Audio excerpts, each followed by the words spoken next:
दोस्तों, चंद्रमा पर इसरो अपना तीसरा अंतरिक्ष मिशन भेज चुका है और यह काफी हद तक सफल भी रहा। वहीं चंद्रयान 3 के माध्यम से भारत दूसरी बार चांद की सतह पर लैंड करेगा। इस बार वह सफल भी हो जाएगा। लेकिन वही चंद्रयान 2 की गलतियों को देखते हुए इस बार इसरो ने भी काफी तैयारियां पहले से ही की है। लेकिन चंद्रयान 3 के पहुंचने से पहले ही इसरो के वैज्ञानिकों को कुछ ऐसी चीजें देखने को मिली जिससे कि यह चंद्रयान 3 एक बार फिर चंद्रयान 2 की तरह असफल हो सकता है। आज के इस वीडियो में हम आपको चंद्रयान 3 के बारे में सभी जानकारी बताने जा रहे हैं, जिससे कि आप समझ जाएंगे कि यह चंद्रयान 3 असफल होगा या सफल। यह सब जानने के लिए हमारे वीडियो को अंत तक जरूर देखें और हमारे चैनल को सब्सक्राइब करना ना।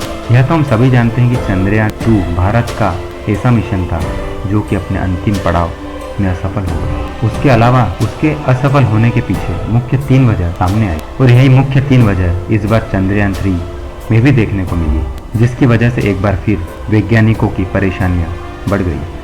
आइए हम आपको बताते हैं कि आखिर यह वजह क्या थी और आखिर क्यों चंद्रयान 2 असफल हुआ, और यही वजह आज फिर से किस तरह से चंद्रयान 3 के सामने आने वाली है। इस समय चंद्रयान 3 के लाइव लोकेशन की बात करें तो लूनर अर्थ की ग्रेविटी को छोड़कर अंतरिक्ष में पहुंच चुका है और चंद्रमा की ओर बढ़ता हुआ नजर आ रहा है। अब यह सीधे सीधे चंद्रमा के ऑर्बिट में इंटर करने वाला है। आपको बता दें कि यह सभी 3 और 5 तारीख की रात को होने वाला है जब वह चंद्रमा के ऑर्बिट में इंटर करे। उसी के बाद मुश्किलें सामने आ सकती है जो कि चंद्रयान 2 के समय आई थी, और यही इसरो के परीक्षा का समय भी होगा। चंद्रयान 3 को अब किस तरह से नीचे चंद्रमा की सतह पर उतारा जाए। अगर चंद्रयान 3 असफल होता है तो यह भारत के लिए काफी बड़ी हानि होगी और आने वाले मिशन के लिए भी कई कठिनाइयां हो सकती है। आने वाले समय में मिशन गगन भी शामिल है, जिसमें भारत अंतरिक्ष यात्रियों को भेजने वाला है। अब इस समय इसरो के वैज्ञानिकों की तरफ से एक खबर आई है जिसमें इसरो के एक अधिकारी द्वारा बताया गया है कि इस समय मिशन फाइन बेकिंग फेज में चल रहा है। यह वह समय है जब हमारा चंद्रयान चंद्रमा की सतह से 4 या 5 किलोमीटर ऊपर रहता है। यही समय चंद्रयान 2 के लिए भी काफी खतरनाक समय था और यही समय अब चंद्रयान 3 के लिए भी सामने जल्दी आने वाला। चंद्रयान 2 भी इसी समय चांद की सतह पर उतरने वाला था और उस समय उसकी वर्टिकल वैल्यू स्पीड 59 मीटर पर सेकंड थी, यानी कि वह इस गति से चंद्रमा की सतह की ओर बढ़ रहा था। लेकिन इस समय चंद्रयान 2 की गति धीरे धीरे कम हो जानी चाहिए थी, लेकिन वह उस समय 212 किलोमीटर प्रति घंटे की रफ्तार से चंद्रमा की सतह पर बढ़ रहा था। यही सबसे पहली गलती थी। दूसरी गलती यह हुई कि जब वह चंद्रमा के रास्ते में 400 मीटर ऊपर था, उस समय उसकी गति कम होनी चाहिए और एकदम धीमी होनी चाहिए, लेकिन ऐसा नहीं हुआ।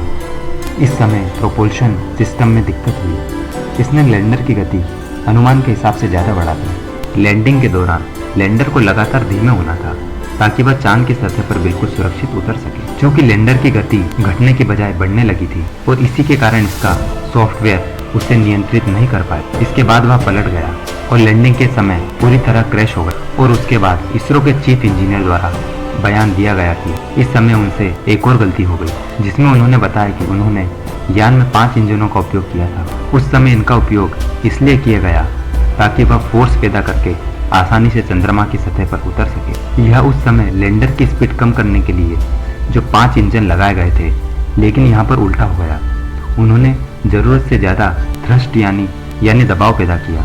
इस वजह से जब लैंडर को स्थिर होना था लेकिन वह पलट गया, यहाँ पर उसकी स्पीड कॉम्प्रोमाइज हो गई और वह इस समय गोल गोल घूमने लगा। इसके बाद वह अपनी जगह से टर्न करने लगा। इसके बाद इसरो चीफ ने चंद्रयान 2 के दौरान तीसरी सबसे बड़ी गड़बड़ी को बताया, जिसमें इसकी लैंडिंग स्टॉप से जुड़ी खामी को बताया। उन्होंने बताया कि लैंडर चांद की सतह पर उतरने के लिए जगह की तलाश कर रहा था। लैंडिंग की जगह नहीं मिल रही थी, जबकि लैंडर पहले ही चांद की सतह पर बहुत करीब पहुंच चुका था। लेकिन दोस्तों, आपको बता दें कि इस बार वैज्ञानिकों ने बताया है कि इस बार इस तरह की कोई भी गलतियां नहीं होगी और इन गलतियों को सुधार भी लिया है। इस बार इंजन में कमी की गई।